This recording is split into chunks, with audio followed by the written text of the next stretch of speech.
Everybody, what's going on? I am Jamie Dawn, your evolutionary revolutionary astrologer, and I am bringing you your celestial wisdom for the next 10 days or so because I am actually going to be off to another Nine Gates Programs event. This is a graduate event that we are doing. So I'm going to be off grid for the next 10 days, but I look forward to bringing your request, your energy, your desires to this powerful energetic field that gets set up because we know that we're two or more are gathered in my name, air quote, there I am. And what is name? Name is spoken word. It is energy. It is the name, which is the greatest spell ever cast. Your name, my name.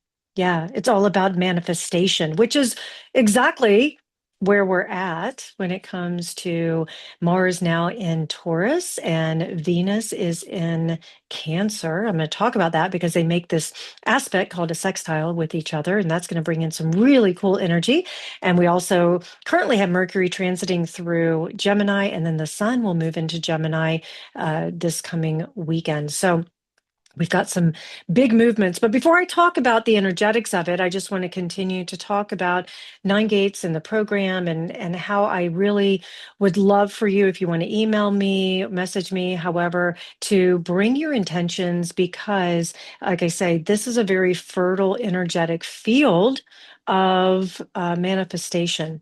And so, yes, we cannot force something. We can't make somebody want something or do something, that sort of thing. But what we can do is influence the field, set our intentions. Remember that this interior state and the actions we take, the choices we make, that's the only thing we really have control over.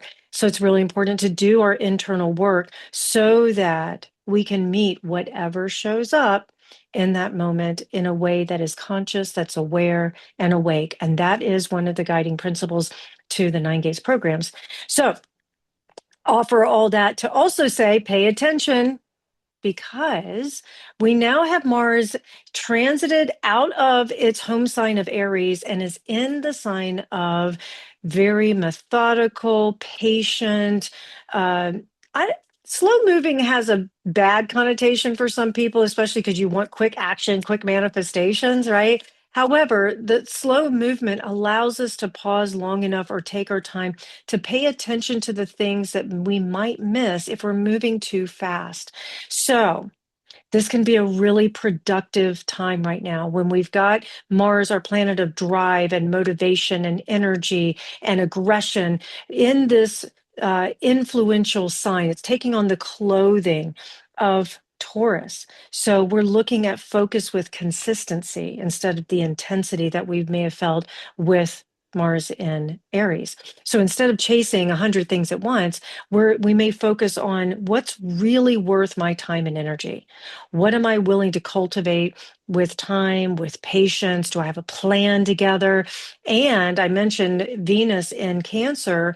Well, both Taurus and Cancer are security seeking signs. So here we are taking our time because putting a plan together, because a plan lets us, it nurtures, if you will, that feeling of security. And we're looking at what really brings genuine nourishment instead of this temporary stimulation, if you will, right? I like to use the phrase temporary pain for long term gain. So we're looking at being uncomfortable with manifesting immediately. We want right now, to taking our time, allowing things to show up, pausing. Both Taurus and Venus are receptive, they're feminine, they're invitational signs versus the Aries and Gemini signs, which are masculine, very extroverted, get things done kind of thing. So there's going to be a little bit of this push and pull still because we have Gemini energy all over us as well. But right now, again, taking our time and then knowing when to take that action, right? So the other thing about Mars and Taurus is that there's a real good opportunity here about embodiment. Taurus is all about the senses. It's a sensual sign. So we're looking at rejuvenating, maybe getting better foods in us, maybe taking time out to rest more than we normally do. Touch is such a powerful thing. We know that if we can hug someone for 20 seconds, it releases oxytocin. It helps us feel better, calms the parasympathetic nervous system, all those wonderful things that are important. So hug a tree, hug a child, hug a person, be in nature. This is another thing. If you feel like your nervous system is on overload, because remember, Uranus is in Gemini for the next 7 years. And then we've got Mercury in Gemini, and the sun is going to be transiting into Gemini. So the nervous system can start to get ramped up, and it cannot thrive when it's in constant chaos. We get burned out. Especially, I'm going to speak to women for a second. Women, we rejuvenate our hormones every 28 days, and they go through our adrenals. So nervous system, super important to nurture. Take time out, pay attention to the rhythms. There may be moments where you're super heightened and it's like, okay, I'm just going to take a break because I need to get through the next moment. Or I may have committed to something that I need to step back from because I don't have the energy right now. Another thing to keep in mind with this Mars and Taurus is that it's really about who else can be on your team, your support system. You don't have to do it all in order to accomplish the things you need. So get your support team together, take a break, pass something on, delegate. Very great thing for that. Now, there is a shadow side, of course, because Taurus is a fixed sign. So it could get very stubborn and we can get very fixated on, I have to have it this way or else. Also, very resistant to some new ideas. So with all this Gemini energy, it might be bing, here's a aha, here's a new idea. Oh no, that's not what I'm used to. I need to stay with my familiar. I need to stay with what I'm comfortable. Taurus energy doesn't like to be uncomfortable.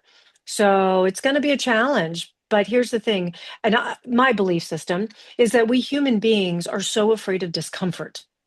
And it's like, oh, I don't want to be cold, or I don't want to be hungry, or, well, yes, we're not talking about starvation. We're not talking about being out in, nature under the stars and in the weather for days on end where, ultimately you end up harming yourself. That's not what we're talking about. But a little bit of discomfort now and again, we tend to run from it. And we're constantly consuming and gathering all these things at the detriment of our bank accounts, Mother Earth, stepping on somebody else in order to get what we want so that we can be comfortable.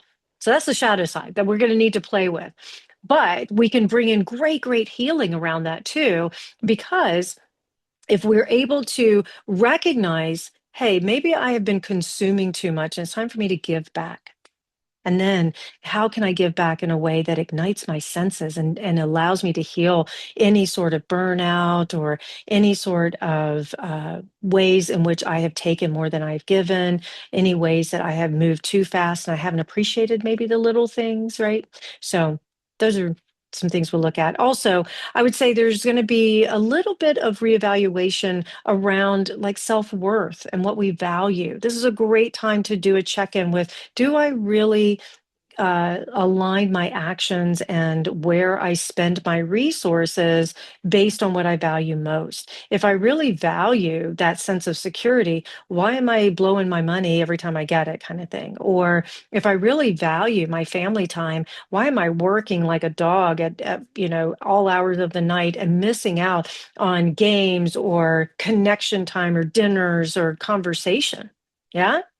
So those are some of the things we may be looking at too. Now, as I mentioned, Venus entering Cancer, which it has now, softens this emotional landscape that we're in. Now, I will tell you though, Venus and Cancer, if you know anybody with Venus and Cancer, there's an intensity for emotional bonding. There's this need for security. And there's this need for having heart and home. And I can tell you, Venus and Cancer remembers a lot of things, especially if there's emotional pain involved. Doesn't let that go easily. I can tell you that.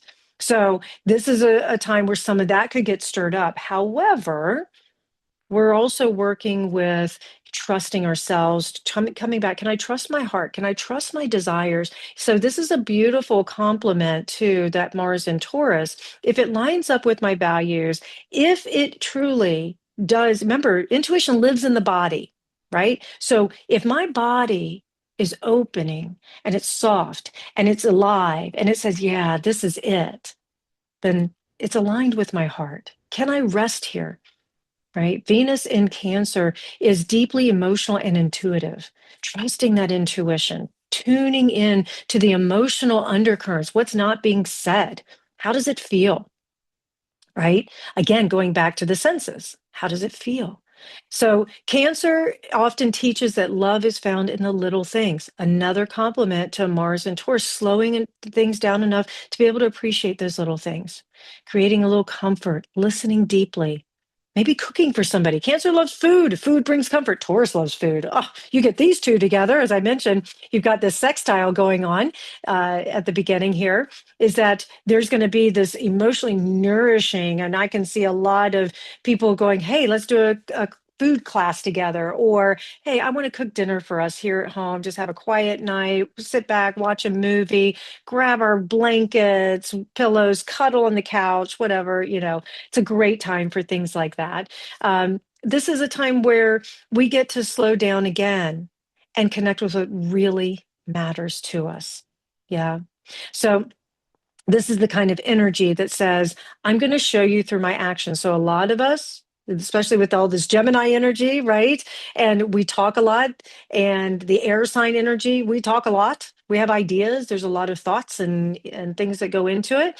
Well, a lot of talk doesn't mean anything if there's no actions behind it. So this is a time where I'm going to show somebody, I'm going to show myself that I truly care about myself as well as others through my actions. I want to create safety, not chaos. And I love this phrase, especially when there is conflict or there's some feeling of avoidance or there's been tension in the relationships. I love to be able to say, I love you and I'm not going anywhere. But I do need a little bit of moment here, a little space, a little bit of a moment to self regulate, to process. I'll come back to you. Love you. I'm not going anywhere. That's a powerful statement to give the reassurance to the other person that you're not abandoning them or the relationship. And it also allows you not to abandon yourself. So we are looking for ways to have deeper emotional intimacy. We want actions that show devotion, that show care. There's healing through touch. So get on that massage table. Have Reiki done, have your chakras balanced.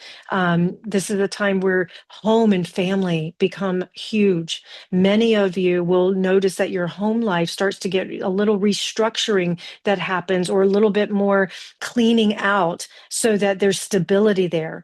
We've got Memorial Day coming up in another week. And when that shows up, then, or weekend, wow, is it really? Yeah, it really is. It's next Monday. Anyways, time. What is time? But we've got Memorial Day coming up, and that's a time where families and friends get together and celebrate. In the Northern Hemisphere, it's summertime, sort of an official kickoff, if you will, to summer, even though summer's not officially till the summer solstice in June. But here we have a tendency, especially in the US, it's like, let's get on the lake or on the ocean or bodies of water, right? Venus and Cancer and Mars and Taurus love water. So get by the water of some sort. If you're not a water person and you would rather be in the mountains or in the desert, whatever, great. Be in nature. It's a great time for inspiration that is rooted in beauty. Go to a place that offers great beauty.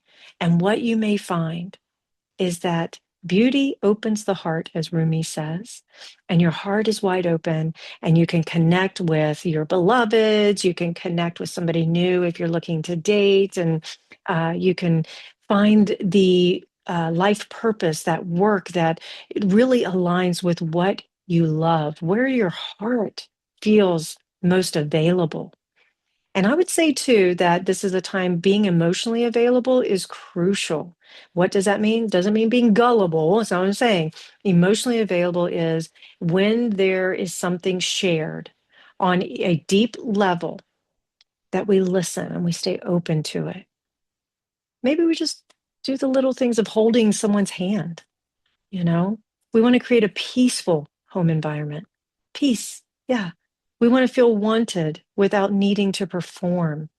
So this is a time where we can truly offer love from a action standpoint, and we can look around at the comforts of our homes and offices. I'm in my office. We can look around at all these comforts and we can say, I'm here. I love you and I'm not going anywhere. And I don't need anything from you other than we both are available. We're both open. So this is a great time to have courageous conversations because we're both open.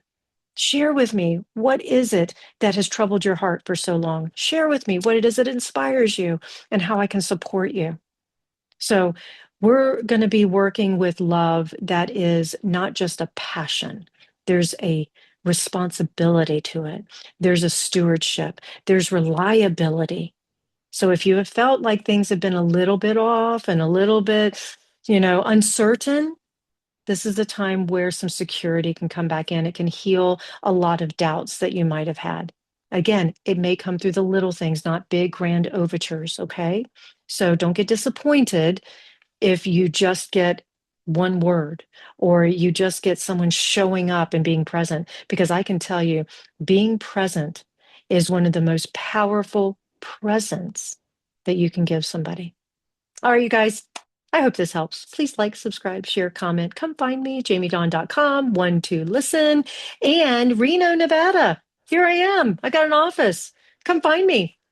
I partnered with a local company called the Reader's Garden, and I'm looking forward to meeting a lot of locals here.